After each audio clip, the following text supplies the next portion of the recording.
আজ সকাল সকাল কিন্তু তোমাদের সামনে আমি হাজির হয়ে গেছি। জানি না তোমাদের কেমন লাগছে, কিন্তু আমার কিন্তু ভালোই লাগছে, কারণ আমি তোমাদের সাথে থাকতে কিন্তু বেশ পছন্দ করছি। তো সকাল সকাল বললাম, কিন্তু এটা কিন্তু সকাল নয় মোটেও, একটু বেলা হয়েছে, মানে এই ধরো 7:30টার মতো বেজেছে, 7:30 কি 8টা বেজেছে। তার আগে কিন্তু আমার কিছু রান্না হয়ে গেছিলো, এটা আমি পরে করছি। তো অমিত চলে যেতেই আমি কিন্তু রান্নাঘরে আবার এসে উপস্থিত হয়েছি। এই যে আমার বাবুর জন্য সয়াবিন করছি, শুধু সয়াবিন নয়, এর মধ্যে কিন্তু পনির আর আলু আছে। আলু মাত্র ছোটো ছোটো একটা আলু দিয়েছি, আর তার মধ্যে দিয়ে কিন্তু এই এই যে সয়াবিন আর পনির দিয়ে ভালো করে কষিয়ে রান্না করে দিচ্ছি। কারণ এটা ও স্কুল থেকে যখন আসবে তখন এইটা দেখতে পাবে, তখন কিন্তু খুশি হয়ে যাবে। আসলে আমি নয়, প্রত্যেকটা মাই কিন্তু এই ছেলে মেয়ের খাওয়া দাওয়ার দিকে এইভাবেই মনে হয় নজর রাখে, তাই না?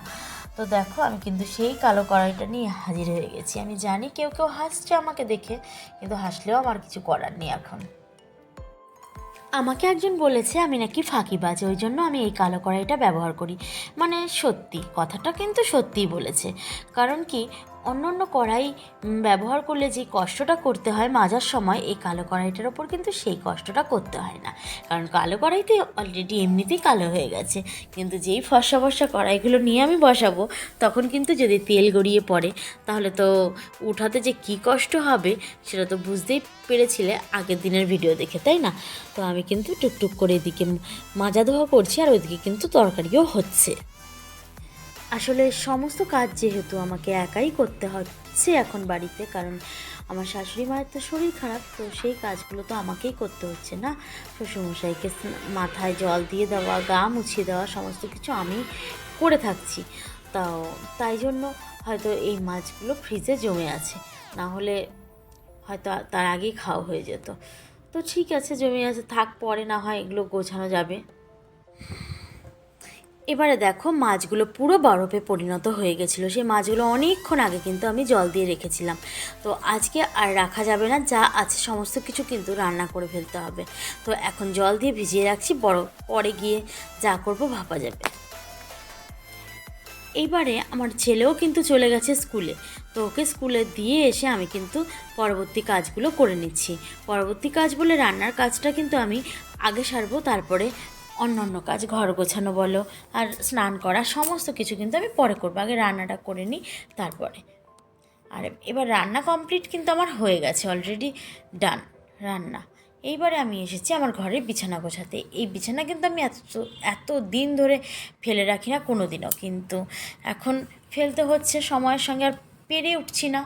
আর বাবু অন্য ঘরের বিছানা তুলে দিল, আমার ঘরের বিছানা তুলে দেয় না। মর্নিং, তোমরা কেমন আছো? এখন 11টা বাজে। আমি আমার রান্না বান্না সব কমপ্লিট করে ওই দিকের ঘরগুলো বলতে রান্নার জায়গা, ড্রয়িং রুম তো একটা জায়গাই আমাদের, ওইগুলো সব পরিষ্কার পরিচ্ছন্ন করে, বাসন মেজে, গ্যাস ওভেন সমস্ত কিছু ক্লিন করে আমি কিন্তু এলাম আমার কী করতে জানো, বিছানা গোছাতে। হয়তো অবাক হচ্ছে যে এই কিরে বাবা এত বেলায়, কিছু করার নেই, এখন সমস্ত কিছু মানে আমার ওপরে। দুটো পেশেন্ট আছে বাড়িতে, তোমরা জানো অনেকেই, আর ওদের দুজনের সমস্ত কিছু দেখাশোনা আমাকেই করতে হচ্ছে, যেহেতু যে যার কাজে বিজি। জেঠু দোকানে, আর আমার হাজব্যান্ড তো অফিস, ও কী করবে, ওর দ্বারা তো আর পসিবল নয়। তো তাই জন্য ওদেরকে তোলা ওঠানো, তারপর ওঠানো আর তোলা তো একই, মানে শুয়ে পড়বে যখন তখন ধরা, তারপরে মা টয়লেট করছে ওইগুলোকে ফেলা, জামা চেঞ্জ করে আমি আবার ফেলি ওইগুলো। কি ভাবছো তোমরা আমি জানি না, কারণ হচ্ছে কি খাবার দাবার সমস্ত কিছুই ধরতে হয়, ঠাকুর ঘর আছে, তাই জন্য আমি জামাটা চেঞ্জ করে ওটা জিনিসটাকে, মানে ওই গামলাটাকে হাত দিই। আর হ্যাঁ, পটিটা বাথরুমে, মানে ওখানে গিয়েই করতে পারে, ওয়াকার আছে, ওটা ধরে ধরে গিয়ে করে। বুঝতে পারছো তোমরা আমার বাড়ির কন্ডিশনটা কি। আর হয়তো আমি ভিডিও আমি অনেকেরই দেখতে পাচ্ছি না, আমি জানি এই কথা শোনার পর অনেকেই আমার উপর কেউ রাগও করতে পারো যে ভিডিও দেখছো না, তোমার ভিডিও আমরা দেখে আসছি না গো, দেখার অনেক চেষ্টা করছি, হয়তো অনেকের ভিডিও দেখে আসছি, লাভ রিয়াক্ট দিয়ে আসছি, তারপরে তোমার আবার অনেকের ভিডিও শেষ হয়ে অন্যের ভিডিও চালু হয়ে যাচ্ছে, তখন আমি কমেন্ট করতে পারছি না, কারণ আবার যেতে হবে তার কাছে, তারপরে গিয়ে কমেন্ট করতে হবে। তাতে করে আমি জানি আমার বন্ধু আমাকে খারাপ ভাবছে, কী করব, কিছু করার নেই। তো যাই হোক, এইভাবে চলছে। আর আমার শাশুড়ি মায়ের অ্যাডমিশন হচ্ছে বুধবার দিন, হয় বুধবার দিন অপারেশনটা হবে, আর না হলে শনিবার দিন অপারেশন হবে। তো দেখা যাক। আর কালকে তো দেখেই এলে আমরা কি করতে গেছিলাম, ইসিজি, ইকো, আবার এক্সরে, ব্লাড টেস্ট, সমস্ত কিছু কালকে কিন্তু কমপ্লিট করানো হয়ে গেছে। মানে অপারেশনের আগে এই সমস্ত কিছু আছে, তাই মানে সব কিছু আমরা বাড়ি থেকেই সব রেডি করে নিয়ে যাব, তাহলে যেন দেরি না হয়। আমি জানি অপারেশনটা অনেকটাই মেজর, তো কিছু করার নেই। কিন্তু আরও একটা কথা তোমাদেরকে বলে রাখি, যখন উনি হসপিটালে অ্যাডমিট থাকবে তখন হয়তো আমি যেতে পারবো না। কেন যেতে পারবো না? অনেকটা দূর আমাদের বাড়ি থেকে পিজি হসপিটাল, অনেকটা দূর। আর তার থেকেও বড় কথা, দূর হলেও আমি যেতে পারতাম, আমার ছেলেকে দেখার মতো এখানে কেউ নেই। তারপরে শ্বশুরমশাইকে উঠাবে কে, তারপরে শোয়াবে কে, খেতে দেবে কে, এই সমস্ত জিনিসগুলো কে করবে? মায়ের এই কাজগুলো আমি করে দিই, কিন্তু আমার শ্বশুরমশাইয়ের এই কাজগুলো জেঠু করে। আগে মা করতো, এখন জেঠু করে।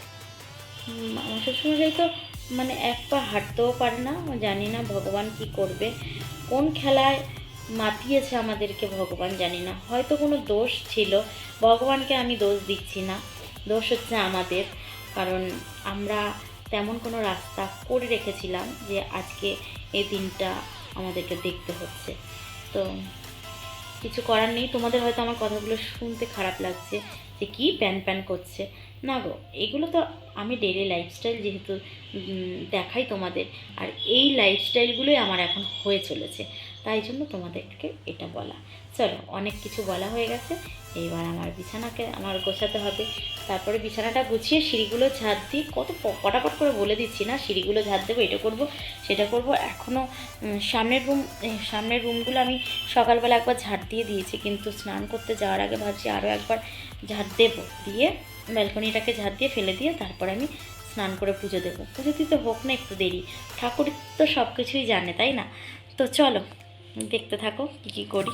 তোমাদের সাথে একটুখানি কথা বলে আমি কিন্তু স্নান করতে গেছি। স্নান করতে যাওয়ার সময় কিন্তু অনেকগুলো কাছাকাছি ছিল, প্রায় 1 বালতি মতো। সেইগুলোকে হাতেই কেচেছি। না না, রোজ রোজ আমি ওয়াশিং মেশিন ইউজ করি না, তো ওইগুলোকে হাতে কেচে আমি কিন্তু এখনও মেলে দিইনি। মেলতে তো যেতেই হবে একটু বাদে, তবে ছাদে নয়, ব্যালকনিতে। আমি যখন স্নান করতে যাই তার আগে কিন্তু আমার শ্বশুরমশাইকে মাথা ধুইয়ে দিয়েছি, গা স্পঞ্জ করে দিয়েছি, সমস্ত কিছু কমপ্লিট করে আমি কিন্তু তারপরে গিয়েছি। আর শাশুড়ি মায়ের কথা কি বলবো, উনি তো নিজের স্নান নিজেই করতে পারে, কিন্তু হাতে ব্যথা। তোমাদের সাথে কথা বলতে বলতে আমার কিন্তু পুজো দেওয়াও হয়ে যাবে, কারণ পুজোটা কিন্তু আমি যখন দিয়েছিলাম তখন তোমাদের সাথে আমি দেখাইনি। তো এখন দেখাচ্ছি। দেখো, পুজো কিন্তু দেওয়া আমার কমপ্লিট হয়ে গেছে। আসলে পুজো না দেওয়া হলে না আমার মাথার মধ্যে কেমন যেন টেনশন কাজ করে, তাই জন্য সকাল সকাল স্নান করে আমি পুজোটা দিয়ে নিই। তো আমাদের বাড়িতে যেহেতু ভোরবেলা পুজো দেওয়ার একটা নিয়ম আছে, ওই জন্য কিন্তু আমি যতটা তাড়াতাড়ি সম্ভব পুজো দেওয়া যায় সেটাই চেষ্টা করি। বাবুকেও বলি যে পুজোটা দিয়ে যা। এই যে আজকে তোমাদের সাথে ভয়েস ওভার দিচ্ছি, আজকেই তো বাবু আমার পুজো দিয়ে গেছে। ছেলেটা পুজো দিয়ে গেলে না আমার খুব সুবিধা হয়, আর যেহেতু তাড়াতাড়ি করে দেব মনে করে রেখেছি সেটাই।